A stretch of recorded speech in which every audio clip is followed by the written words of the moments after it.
నమస్తే, welcome to Suman TV. Diabetic neuropathy అనే కండిషన్లోని నరాలు బలహీనపడటం, నరాలు దెబ్బతినడం అనే సమస్యను మనం చూస్తూ ఉంటాం. అలాగే నరాల బలహీనత సమస్యను కూడా చాలా మంది ఎదుర్కొనే వాళ్ళు ఉంటారు రకరకాల డిసీజెస్ తోటి. సో దీనికి ఈ నరాల బలహీనతను తగ్గించుకోవడానికి ప్రోటీన్ ఎక్కువగా తీసుకోమని చెప్తూ ఉంటారు. ఆ ప్రోటీన్ కోసం మనం డెఫినెట్గా B12ని ఇంక్రీజ్ చేసుకోవడానికి వైటమిన్ B12ని ఇంక్రీజ్ చేసుకుంటే నరాల బలహీనత కూడా తగ్గుతుంది అని చెప్తారు. దానికోసం మనం ప్రోటీన్కి చూస్తాం. ప్రోటీన్ అనేది మనకి మీట్లోనే దొరుకుతుందని మీట్ని ఎక్కువ తినడానికి ట్రై చేస్తుంటాం. బట్ అసలు మీట్ జోలికి వెళ్ళొద్దు. చికెన్, మటన్ అనేది అసలు దాని నుంచే కాదు, వేరే రకంగా కూడా ప్రోటీన్ని కలెక్ట్ చేసుకునే అవకాశం ఉంది అని చెప్తున్నారు హోమియో డాక్టర్ చేతన్ రాజ్ గారు. సో అది ఏ రకంగా అసలు ఈ ప్రోటీన్ని డెవలప్ చేసుకోవడానికి బాడీలోని అసలు ఏ మార్గాలు ఉన్నాయి, సో ఎటువంటి డైట్ని మనం తీసుకోవచ్చు, ఈ విషయాలన్నీ కూడా సార్ని అడిగి తెలుసుకుందాం. Hello sir. నమస్తే అండి. సార్, ఇప్పుడు B12 డెఫిషియన్సీ ఉండే వాళ్ళకి నరాల బలహీనత సమస్య ఉంటుంది, అలాగే డయాబెటిక్ న్యూరోపతి వాళ్ళకి ఉంటుంది, అలాగే ఎన్ని ఆర్థరైటిస్, కొన్ని కండిషన్ స్పాండిలైటిస్ లైక్ అలాంటివి ఉండే వాళ్ళకి కూడా నరాల సమస్య ఉంటుంది.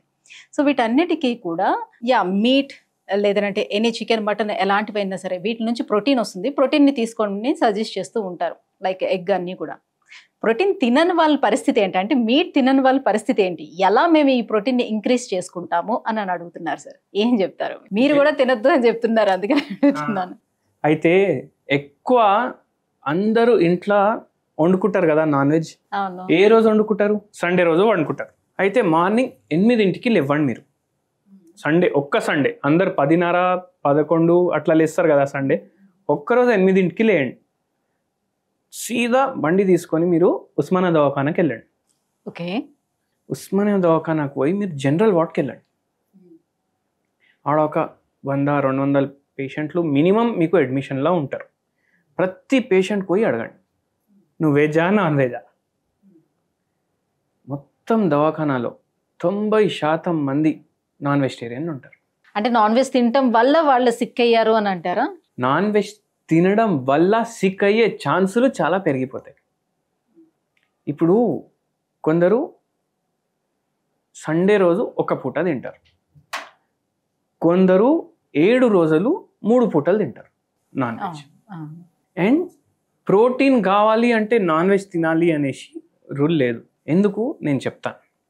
ఇప్పుడు 1.4 బిలియన్ ఇండియన్ పాపులేషన్, దాంట్లో మోర్ దెన్ 70% నాన్ వెజ్ తినేటోళ్ళే కదా. ఇప్పుడు ఈ మోర్ దెన్ 70% నాన్ వెజ్ తింటున్నారు, కానీ వాళ్ళకు కూడా నరాల బలహీనత అయితే ఉంది కదా, వాళ్ళకు కూడా షుగర్ వ్యాధి ఉంది కదా, అవునా కదా?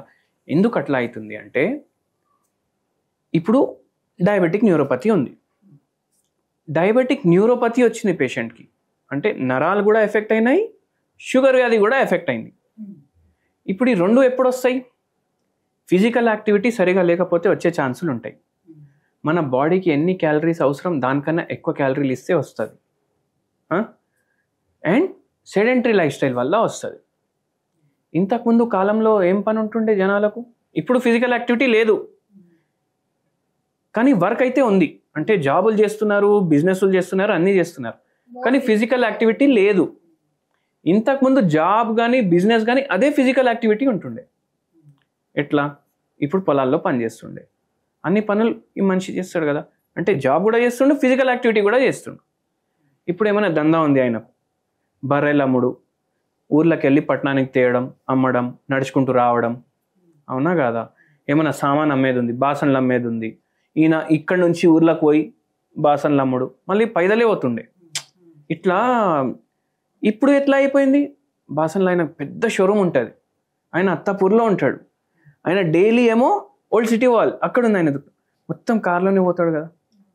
ఫిజికల్ యాక్టివిటీ తగ్గిపోయింది కదా. ఇప్పుడు ఫిజికల్ యాక్టివిటీ తగ్గిపోయింది, సెడెంటరీ లైఫ్ స్టైల్ పెరిగిపోయింది, మీ బాడీకి అంత క్యాలరీలే అవసరం లేదు. అప్పుడైతే లేకుండే కదా ఇంత షుగర్ వ్యాధి, అప్పుడైతే ఇంత నరాల బలహీనత లేకుండే కదా. ఇప్పుడే ఎందుకుంది? ఎందుకంటే సెడెంటరీ లైఫ్ స్టైల్ ఉంది మనకు, దాని తర్వాత మనకు ఎంత క్యాలరీ ఇంటేక్ కావాలి దానికన్నా ఎక్కువ తింటున్నాము, మన వెయిట్లేమో పెరుగుతున్నాయి, దానివల్ల ఈ ప్రాబ్లమ్స్ వస్తున్నాయి. ఇంకోటి ఏంటంటే, ఇప్పుడు ప్రోటీన్ ఉంటుంది, కానీ ఇప్పుడు మన వంటలు ఎట్లా ఉంటాయి అంటే హై కార్బోహైడ్రేట్ కంటెంట్. ఇప్పుడు బిర్యానీ చేస్తే దాంట్లో ఓన్లీ రైస్ అనేది ఉండదు, ఓన్లీ చికెన్ అనేది ఉండదు, దాంట్లో మసాలాలు వేస్తాం, దాంట్లో మళ్ళా నూనె వేస్తాం, ఘీ వేస్తాం, దాన్ని సీల్ చేసి ఎంతోసేపు కుక్ చేస్తాం. దాంట్లో ఏమవుతుందంటే ప్రోటీన్ దాంట్లో డ్యామేజ్ అవుతుంది, కార్బోహైడ్రేట్ పెరిగిపోతుంది. ఇప్పుడు మీరు తినేది ఏంది? కార్బోహైడ్రేట్ తింటారు. సో ప్రోటీన్ తింటున్నాం అనే భ్రమలో ఉంటాం. ప్రోటీన్ మీకు మటన్ చికెన్ నుంచి కావాలంటే మీరు బాయిల్డ్ చికెన్ తినాలి. బాయిల్ చేసింది మాత్రం బాయిల్డ్ చికెన్ అది బ్రిటిషర్స్, యూరోపియన్స్ తింటారు. మెడిటరేనియన్ డైట్ లో ఫ్రై చేసేసి దానికి మసాలాలు బాగా పట్టించి దానికి అంటే లైట్ పింక్ కలర్ ఉంది అనుకోండి మీట్, మనం దాన్ని డార్క్ బ్రౌన్ తయారు చేస్తాం. అట్లా మనం తయారు చేసేసరికి దాంట్లో ప్రోటీన్ అనేది ఉండదు. అండ్ ఇంకోటి ఏంటంటే ఇప్పుడు ఇంత జనాభా ఉంటే ఇంతమందికి చికెన్ కావాలంటే ప్రతి సండే ఇంట్లో వండాలంటే అంత చికెన్ ఏడికెళ్ళి వస్తుంది? దానికి యాంటీబయాటిక్స్ ఇస్తారు, గ్రోత్ ప్రమోటర్స్ ఇస్తారు, మళ్ళా దాని తర్వాత హార్మోన్ ఇంజెక్షన్స్ కూడా ఇస్తారు హెన్స్కి. అవి ఏమైపోతుంది? మన ఫుడ్ చైన్లో వచ్చేస్తుంది. ఇప్పుడు ఆ చిక్కి ఇస్తే అదే మేము తింటాం కదా, అది మన బాడీలో పోతుంది కదా. అప్పుడు ఏమవుతుంది? మన బాడీలో కూడా హార్మోనల్ ఇంబ్యాలెన్స్ స్టార్ట్ అవుతుంది. అండ్ మన బాడీలో అందుకే షుగర్ వ్యాధి, బీపీ వ్యాధి, ఈ నరాల వ్యాధి అనేది పెరుగుతున్నాయి. సో న్యాచురల్ గా హెన్స్ ని పెంచట్లేదు. సో ఫాస్ట్ గ్రోత్ కోసం రకరకాల ఇంజెక్షన్స్ అన్ని దానికి ఇంజెక్ట్ చేస్తున్నారు కాబట్టి అదే మనం తింటున్నాం కాబట్టి మన బాడీలో కూడా చేంజెస్ వచ్చేస్తాయి. సో న్యాచురల్ గా పూర్వం అయితే అక్కడే ఊర్లలో పెంచేవారు కాబట్టి హెన్స్ అన్ని, సో నాటుకోళ్ళు అని అంటారు. సో అలాంటివి తింటే బెటర్ గా ఉంటాయి. మళ్ళీ ఇప్పుడు మీ క్వశ్చన్ మార్క్ ఏంది? ఇప్పుడు మళ్ళీ నాకు ప్రోటీన్ ఏడికెళ్ళి రావాలి? డైలీ మీరు సల్లచారు తీసుకోండి. ఇప్పుడు సల్లచారు అంటే ఏంది? కొందరు మజ్జిగ పులుసు అంటారు, కొందరు సల్లచారు అంటారు. డైలీ ఒక గిలాస్ తీసుకోండి. మీకు ఎంత రైస్లో కలుపుకొని తినాలనిపిస్తే అంత దాంట్లో కలుపుకొని తినండి. దీంట్లో మనకు B12 కూడా ఉంటుంది. B12 ఉంటుంది. చాలా తక్కువ మాత్రలో ఉంటుంది, అంత సరిపోదు అనేసి కొందరు అంటారు, కానీ ఉంటుంది. మీకు ఎంత ఎక్కువ తీసుకోవాలనిపిస్తే అంత ఎక్కువ తీసుకోండి. మళ్ళీ పెరుగు ఎక్కువ క్వాంటిటీ కన్జ్యూమ్ చేయండి. మళ్ళీ దాని తర్వాత ఇప్పుడు ప్రోటీన్ అంతా ప్రోటీన్ ఏడికెళ్ళి వస్తుంది? మళ్ళీ ఇప్పుడు చికెన్ తినట్లేదు కదా మనకు రోగాలు రావద్దు అంటే, ఇప్పుడు ప్రోటీన్ ఏడికెళ్ళి వస్తుంది? మళ్ళీ అందులో కూడా అడుగుతూ ఉంటారు ఈ లాక్టో ఇంటాలరెన్స్ ఉండేవాళ్ళు, మళ్ళీ ఆ కర్డ్ లాంటివి తీసుకోరు, మళ్ళీ ఎలా మేము కన్జ్యూమ్ చేయాలంటే లెంటిల్స్ లో ఎక్కువ ఉంటుంది. ఇప్పుడు లెంటిల్స్ అంటే ఏంది? లెంటిల్స్ అంటే పల్సెస్ అంటే ఏంది? పప్పులు. మీరు ఇప్పుడు మనం సాంబార్ తోటి రైస్ తింటాం, సాంబార్ ఎక్కువ ప్రిఫర్ చేయకండి. మీరు మన తెలుగు రాష్ట్రాల్లో సాంబార్ తినండి, ఒక రకం ఉంటుంది. మీరు కేరళకు పోయి సాంబార్ తినండి, ఒక రకం ఉంటుంది. మన తెలుగు రాష్ట్రం సాంబార్ లిక్విడ్ ఎక్కువ ఉంటుంది, కేరళలో సాంబార్ ముద్దపప్పు లాగా ఉంటుంది. అంటే ఏంటంటే ఇప్పుడు పప్పుల్లో ఉంటుంది కదా ప్రోటీన్, మీరు సాంబార్ తినే బదులు ముద్దపప్పు తినండి. ముద్దపప్పు తింటే ఏమవుతుంది? పప్పు క్వాంటిటీ ఎక్కువ పోతుంది. రైస్ తక్కువ తీసుకోండి, పప్పు ఎక్కువ తీసుకోండి, దాంతో పోతుంది.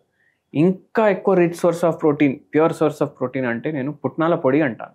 ఏం చేయండి? రోజు మీరు రైస్ తింటారు కదా, మధ్యాహ్నం రైస్ తినండి. మధ్యాహ్నం రైస్ తింటే మీరు ఒక 2 బుక్కలు ఫస్ట్ తీసుకోండి. దాంట్లో ఎంత రైస్ తీసుకున్నారో అంత పుట్నాల పొడి వేయండి. సేమ్ క్వాంటిటీ పుట్నాల పొడి, సేమ్ క్వాంటిటీ పుట్నాల పొడి, సేమ్ క్వాంటిటీ రైస్, ఇంతే. అది వేసి దాని మీద మీరు ఆవు నెయ్యి వేయండి. ఆవు నెయ్యి వేసుకొని అది కలుపుకొని తినండి.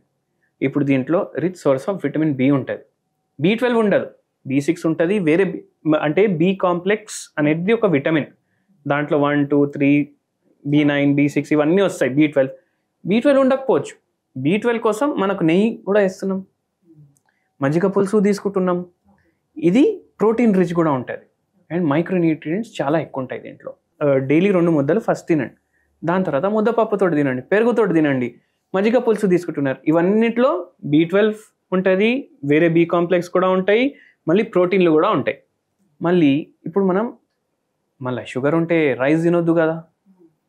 కానీ చూడండి, ఇప్పుడు మార్నింగ్ మీరు ఒక పని చేయండి, మిల్లెట్లతోటి అన్నీ చేసుకోండి. ఇడ్లీలు తయారవుతాయి, దోశలు తయారవుతాయి, ఉప్మా అన్నీ తయారవుతాయి, అవి చేసుకోండి. అండ్ చట్నీ చేసుకునేసరికి కొబ్బరి చట్నీ చేసుకోవద్దు. కొబ్బరి చట్నీ ఎందుకు చేసుకోవద్దు? దాంట్లో కార్బోహైడ్రేట్ రిచ్ కదా, అందుకే అది చేసుకోవద్దు. పల్లీల చట్నీ తయారు చేసుకోండి. మళ్ళీ నైట్ మీరు ఏం చేయండి అంటే ఒకటే జొన్న రొట్టె ఏం చేయండి, ఒకరోజు కందిపప్పుల పొడి దాని మీద వేయండి, నెయ్యి వేయండి, ఇట్లా మంచిగా స్ప్రెడ్ చేసుకోండి, అదేమి డిన్నర్. ఒకరోజు పుట్నాల పొడి వేయండి, స్ప్రెడ్ చేసుకోండి, అదే డిన్నర్. ఇప్పుడు cheese spread, garlic spread, hazelnut spread అని వస్తుంది. ఇవన్నీ గ్లాస్ బాటిల్లో ప్యాక్ చేసి 500-600కి ఇస్తున్నారు కదా, దానికన్నా బెటర్ స్ప్రెడ్ మీరు ఇంట్లో తయారు చేసుకుంటున్నారు, రిచ్ ఇన్ ప్రోటీన్. ఇప్పుడు ఏదైనా చాక్లెట్ స్ప్రెడ్లు ఉంటాయి, పిల్లలు దుంకి తింటారు కదా, దాంట్లో 50% చక్కెరే ఉంటుంది. దీంట్లో ఎక్కడ ఉంది? పాపం వాడు మెన్షన్ చేస్తాడు కూడా ఎంత ఉంటుంది పర్సెంటేజ్. అరే కొనకరానైనా దీంట్లో 50% నువ్వు చక్కెరకి కోసం డబ్బులు కడుతున్నావు అనేసి చెప్తాడు, అయినా మనం కొనేసి తీసుకొస్తాం, అవునా కదా? సో మనం ఇట్లా హెల్దీ మనమే స్ప్రెడ్లు తయారు చేసుకోవచ్చు. ఒక పప్పుది పొడి, నెయ్యి తయారు చేసుకొని ఆ స్ప్రెడ్లు మీరు రొట్టెల మీద పెట్టుకొని తినండి. మీకు చపాతీ ఇష్టం ఉంటే ఒక్కటే చపాతీ మళ్ళీ దాని మీద పెట్టుకొని తినండి, రైస్లో కలుపుకొని తినండి. హై ప్రోటీన్ స్ప్రెడ్లు ఇవి. సో ఇవి చేసుకోండి మీరు. ఇవి దానికన్నా టేస్టీ కూడా ఉంటాయి, ఎకనామికల్ కూడా ఉంటాయి, హెల్దీ కూడా ఉంటాయి. సో మొత్తానికి అయితే మాత్రం నాన్ వెజ్ అయితే మాత్రం అతిగా తినద్దు, దాన్ని అవాయిడ్ చేయండి. దానివల్ల చాలా హెల్త్ ఇష్యూస్ వస్తాయి, కాంప్లికేషన్స్ ఉంటాయి అని అంటారు. సో మనకు కావాల్సిన ఆ బి కాంప్లెక్స్ కానీ B12 కానీ, సో ప్రోటీన్ ఏదైతే కావాలో ఆ ప్రోటీన్ అంతా కూడా మనకి వెజ్ తోటే సాధ్యం అవుతుంది అని అంటారు. థ్యాంక్ యూ సో మచ్ అండి, చాలా మంచి ఇన్ఫర్మేషన్ ఫార్వర్డ్ చేశారు వ్యూవర్స్ అందరికీ కూడా. Thank you so much. Thank you madam.